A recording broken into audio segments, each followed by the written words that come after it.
आज से करीब 23 साल पहले 24 दिसंबर 1999 को एक ऐसी खबर सामने आई जिससे पूरा देश हिल गया। शाम के करीब 4:30 बजे इंडियन एयरलाइंस के विमान IC 814 के अचानक गायब हो जाने की खबर मिली। यह खबर सबसे पहले भारत को और इसके बाद यह खबर पूरी दुनिया में आग की तरह फैल गई। यह खबर थी कि भारतीय एयरलाइंस को हाईजैक कर लिया गया है। यह विमान काठमांडू के त्रिभुवन इंटरनेशनल एयरपोर्ट से इंदिरा गांधी अंतर्राष्ट्रीय एयरपोर्ट दिल्ली के लिए उड़ान भरी थी। तो दोस्तों चलिए बिना देरी के इस हाईजैक की पूरी कहानी को जानते हैं। इस फ्लाइट में करीब 24 यात्री विदेशी थे और कुल 178 यात्री और 11 क्रू मेंबर सवार थे। इसमें ज़्यादातर भारतीय नागरिक थे जो नेपाल से छुट्टियां मनाकर भारत वापस आ रहे थे।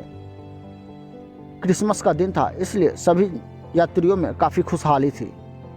IC 814 के मुख्य फ्लाइट अटेंडेंट अनिल शर्मा ने बताया कि जब जहाज भारत के वायु सीमा में प्रवेश किया तब शाम करीब 5:30 बज रहे थे। तभी अचानक यात्रियों में से एक नकाबपोश चश्माधारी आदमी खड़ा होता है और हवा में हथियार लहराते हुए विमान को उड़ा देने की धमकी देते हुए जबरन कॉकपिट में घुस जाता है।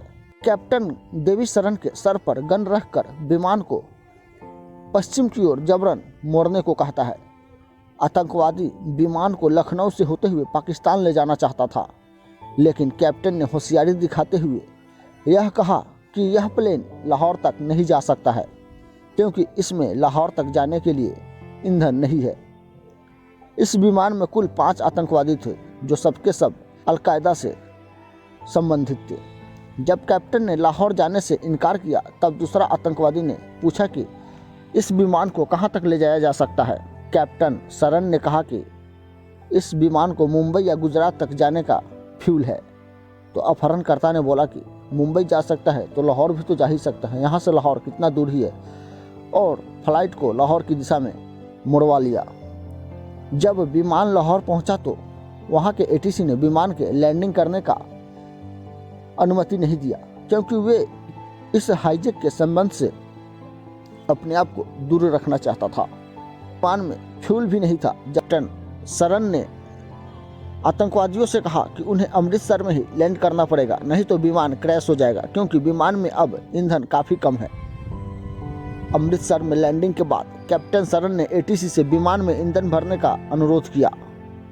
इधर भारत सरकार के पास एक बहुत ही अच्छा मौका था कि विमान को छुड़ाने का। अमृतसर एयरपोर्ट पर पंजाब पुलिस मौजूद था, लेकिन उन्हें इजाज़त नहीं मिली विमान के पास जाने को। सुरक्षा बलों को कहा गया कि स्नाइपर से विमान के टायर को उड़ा दिया जाए, लेकिन ऐसा भी नहीं हो पाया। काफ़ी देर होने के कारण आतंकवादियों को संदेह होने लगा कि भारत सरकार शायद कोई रणनीति बना रही है और बिना ईंधन के ही दोबारा विमान टेक ऑफ कर गया और लाहौर की ओर निकल गया। अब विमान में काफ़ी कम ईंधन बचा था और कैप्टन लगातार ATC से संपर्क करना चाहता था, लेकिन लाहौर के ATC यह अनुमति देने से लगातार इनकार करता रहा। लाहौर एयरपोर्ट के सारी लाइट्स को बंद कर दिया गया, जिससे पता ही नहीं चल रहा था कि रनवे कहाँ है। कैप्टन जब अपने अनुभव से विमान लैंड कराने का प्रयास किया तब काफ़ी नीचे आने के बाद जब देखा तो वह एक रनवे नहीं बल्कि एक रोड था, और तभी कैप्टन ने प्लेन को फिर ऊपर उठा लिया। अब विमान में ईंधन न के बराबर था। अब तो एक ही रास्ता बचा था कि या तो लाहौर एयरपोर्ट के रनवे की लाइट्स जला दिया जाए और उन्हें लैंडिंग करने की अनुमति मिल जाए, नहीं तो दूसरा क्रैश होने से अब कोई नहीं रोक सकता था विमान को। इस गंभीर हालत को देखते हुए लाहौर ATC ने रनवे की सारी लाइट्स जला दी और विमान सुरक्षापूर्वक लैंड कर गया। लाहौर हवाई अड्डे पर विमान में ईंधन भरा गया और रात के करीब 10:32 पर यहाँ से विमान फिर से अनजान रास्ते पर चल पड़ा। जब कैप्टन ने पाकिस्तानी अधिकारियों से यात्रियों के कुछ महिलाएं और बच्चे को उतारने की अनुमति मांगी तो पाकिस्तानी अधिकारियों ने अनुरोध को ठुकरा दिया। इसके बाद यह विमान दुबई में लैंड किया। जब भारत सरकार ने दुबई सरकार से बात की और दुबई एयरपोर्ट पर विमान में फ्यूल भरने और खाना के बदले आतंकवादियों ने 27 यात्रियों को रिहा कर दिया। अपहरणकर्ताओं ने बुरी तरह घायल एक 25 वर्षीय भारतीय पुरुष रिपन का त्याल को भी छोड़ दिया। रिपन पर आतंकवादियों ने चाकू से कई बार वार किया था, जिसकी वजह से वो इस दुनिया को छोड़ दिया। इन यात्रियों को छोड़ जाने के बाद विमान फौरन कंधार इंटरनेशनल एयरपोर्ट के लिए रवाना हो गई। कंधार इंटरनेशनल एयरपोर्ट पर लैंड करने के बाद ही तालिबान लड़ाकों ने इस हाईजेक प्लेन को चारों तरफ से घेर लिया। इन लड़ाकों के पास काफ़ी हथियार और गोली बारूद थे। यह सूचना मिलते ही भारत सरकार ने तुरंत तालिबान के मुख्य नेताओं से संपर्क करना शुरू कर दिया और इस मामले में मध्यस्थता करने को कहा। इस समय भारत में एनडीए की सरकार थी और अटल बिहारी वाजपेयी तत्कालीन प्रधानमंत्री थे।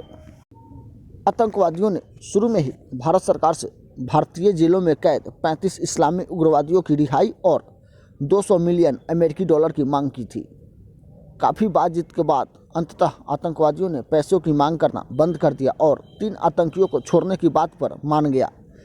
यह सिलसिला 7 दिनों तक चला और भारत ने 3 इस्लामी आतंकवादियों मुश्ताक अहमद जर्जर, अहमद उमर सईद शेख और मौलाना मसूद अजहर, जिसने आगे चलकर जैश ए मोहम्मद की स्थापना की थी, उन सबको रिहा कर यह मामला यहीं पर समाप्त कर दिया।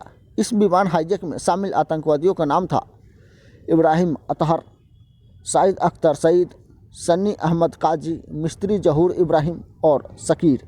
ये सब के सब अलकायदा और तालिबान के आतंकवादी थे और फाइनली 31 दिसंबर को इन 3 आतंकवादियों को कंधार ले जाया गया, जहां खड़ी आतंकी गाड़ियों से ये सब के सब रवाना हो गए और विमान के सभी यात्रियों को छोड़ दिया, जिससे भारत सरकार उन सब यात्रियों को वापस ले आए।